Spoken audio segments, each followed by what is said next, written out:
নমস্কার বন্ধুরা, নতুন বন্ধুদের স্বাগত এবং পুরনো বন্ধুদের ধন্যবাদ জানিয়ে শুরু করছি আজকের রেসিপি। তো আজকের রেসিপি হবে আমের টক ঝাল মিষ্টি আচার। তো দেখতে থাকুন আজকের রেসিপিটা। ভালো লাগলে চ্যানেলটির পাশে থাকবেন। তাহলে কথা না বাড়িয়ে চলুন দেখে নেওয়া যাক আজকের আমের আচার রেসিপি। তো আমের আচার করার জন্য এখানে আমি আমগুলোকে পরিষ্কার করে ধুয়ে নিয়েছি। আর কিন্তু আম আমি ধোবো না, তো এই আমের এই খোসাটা আমি ফেলে দিব।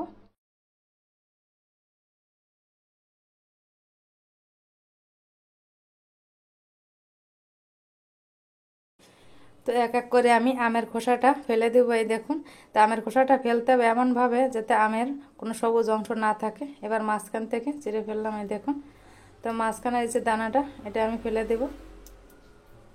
তো এটাকে আমি হাত দিয়ে হচ্ছে না, আর বটি দিয়েই কাজটা করে নিই। এবারে ছোট ছোট টুকরো করে নিলাম। এই দেখুন, এবার আমি একটা কাঁটা চামচের সাহায্যে ছিদ্র করে নিব।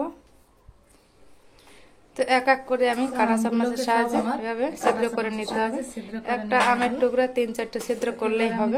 এই দেখুন, এবার আমি আমের ভিতর তো এক এক করে আমি সব আমগুলোকে এভাবে কাঁটা চামচের সাহায্যে ছিদ্র করে নিয়েছি। এই দেখুন, এখানে আমার 500 গ্রাম আম আছে। লবণটা দিয়ে আমি এভাবে একটু ঝাঁকিয়ে নিই। এইবার আমি দিয়ে দেব লবণ। আচারে কোনো রকম জল ব্যবহার করব না বন্ধুরা, যেহেতু আমের ভিতর টক আছে, লবণটা একটু বুঝিয়ে দিতে হবে। তো লবণ দিয়ে আমি আমটাকে এভাবে একটু ঝাঁকিয়ে নেব। দেখুন, এভাবে উল্টে পাল্টে লবণটাকে একটু মিশিয়ে নিতে হবে। জাস্ট এখানে আমটাকে আমি 4 ঘন্টার জন্য ঢেকে রেখেছিলাম। এবার আমি এটাকে আমি ঢাকাটাকে তুলে নেব, ঢাকা দিয়ে দিব।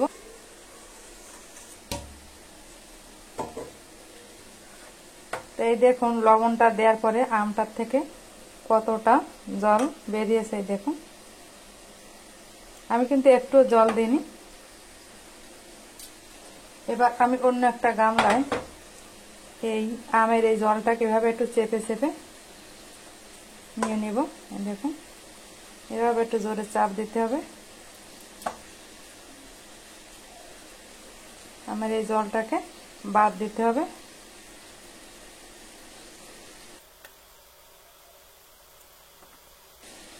এই লবণটা দেওয়াতে কিন্তু আমটা অনেকটা নরম হয়েছে। যতটা জোর দেওয়া যায় প্রেসার দিয়ে দিয়ে আমের এই জলটাকে কিন্তু বের করে নিতে হবে। দেখুন কতটা জল বেরোচ্ছে। দেখুন,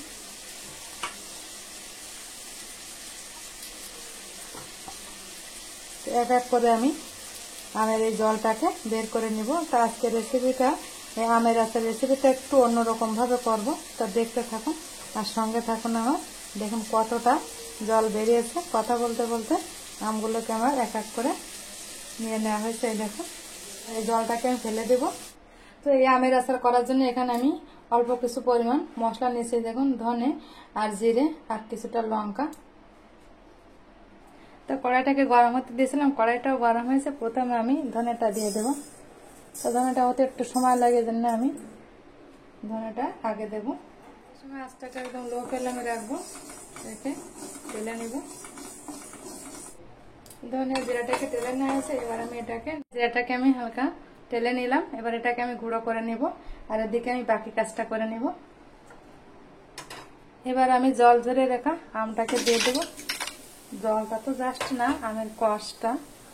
তো আমটাকে একটু এভাবে নেড়ে চেড়ে দেবো। দেখুন, এই সময় আঁচটাকে কিন্তু লো ফ্লেমে রাখতে হবে। তো গরম কড়াই আমি আমটা দিয়ে দিলাম। আমটা একটু হালকা গরম হলো। এবার আমি এর ভিতর চিনি দিয়ে দিব। এখানে আমি 500 গ্রাম আম নিয়েছিলাম। তো টক ঝাল মিষ্টি হবে, 500 গ্রাম আমে আমি 400 গ্রাম চিনি দেব। দিয়ে একটু নেড়ে চেড়ে দিতে হবে। এই দেখুন, কোনো রকম জল কিন্তু আমি দেব না। এবার আমি একটু নেড়ে ছেড়ে দেবো। চিনিটা দিয়ে আমি 1-2 মিনিটের জন্য অপেক্ষা করেছিলাম।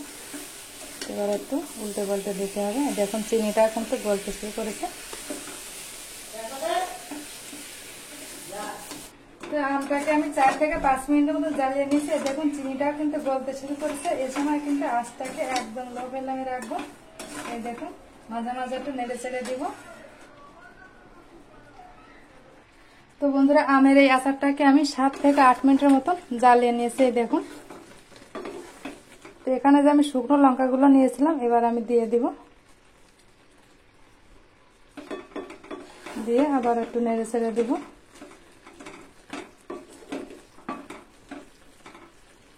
আমি লঙ্কাটা কিন্তু কোনোভাবে টেলে দিইনি, এভাবেই দিয়ে দিব।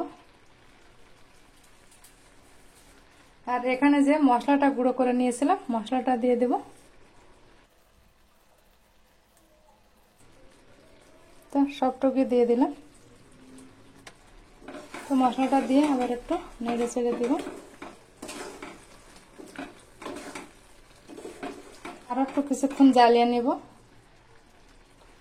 এবার দিয়ে দিব গোটা গরম মশলা। দেখুন, 2 টুকরো দারচিনির ছাল আর একটা এলাচ, মুখটাকে আমি ফাটিয়ে নিয়েছি, দিয়ে দিলাম। তো দিয়ে এভাবে একটু নেড়ে চেড়ে মিশিয়ে দিব।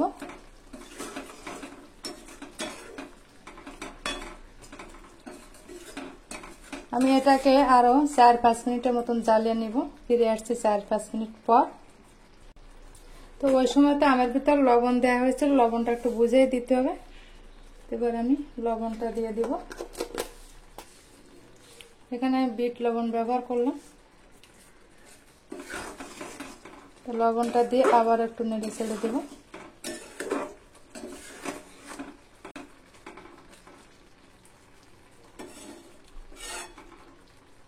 এই আমের আচার কিন্তু প্রথম থেকে শেষ পর্যন্ত লো ফ্লেমে রাখতে হবে।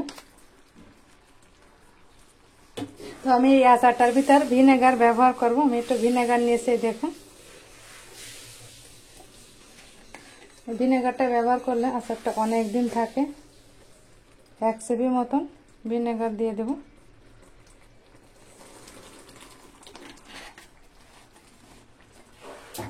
তো ভিনেগারটা দেওয়ার পরে আঁচটাকে একটু বাড়িয়েও দেব। দেখুন, এবার আঁচটাকে বাড়িয়ে দিয়ে এবার এভাবে একটু খুন্তি দিয়ে নেড়ে চেড়ে দিতে হবে। দেখুন,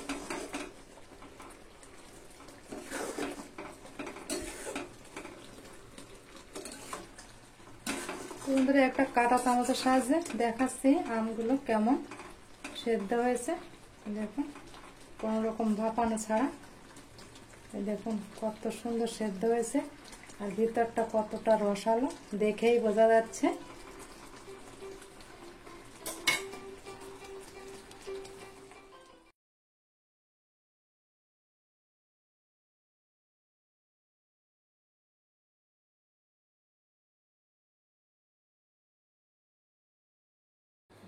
তো বন্ধুরা আমের আচারটাকে আমি 20 থেকে 25 মিনিটের মতন এভাবে প্রথম থেকে শেষ পর্যন্ত জ্বালিয়ে নিয়েছি। এই দেখুন কত সুন্দর একটা কালার এসেছে কিন্তু।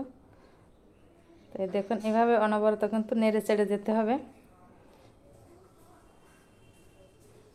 তো এবার আমটা আমার পুরোপুরি কমপ্লিট হয়েছে। এবার আমি একটা পাত্রে নামিয়ে আপনাদের দেখাবো কেমন হয়। তো এবার একটা পাত্রে আমি নামিয়ে নেব আমটাকে। দেখুন, আমি এখানে একটা স্টিলের টিফিন কৌটো নিয়েছি। এটাকে নামিয়ে জাস্ট ঠান্ডা করব। তারপর আমি এটাকে একটা কাঁচের বয়ামে ভরে নেব। অবশ্যই ঠান্ডা করে কিন্তু কাঁচের বয়ামে ভরতে হবে। আর কাঁচের বয়ামটাকে তার আগে রোদ্রে ভালোভাবে শুকিয়ে নিতে হবে। এই দুটো কাজ করতে হবে কিন্তু। এখানে কোনোভাবে জল লাগানো যাবে না। দেখুন, এভাবে আমের আচার করলে অনেক দিন সংরক্ষণ করা যায়, কোনো রকম কোনো নষ্ট হয় না। দেখুন কত সুন্দর একটা কালার আসছে, আর খেতেও কিন্তু দারুণ হেভি টেস্টি হয় কিন্তু। তো বন্ধুরা আমার এই আমের আচার কোনো অংশে যদি ভালো লাগে থাকে প্লিজ বন্ধুরা একটা লাইক কমেন্ট শেয়ার করবেন, আর আমার চ্যানেলটি সাবস্ক্রাইব করে পাশে থাকবেন। আর পাশে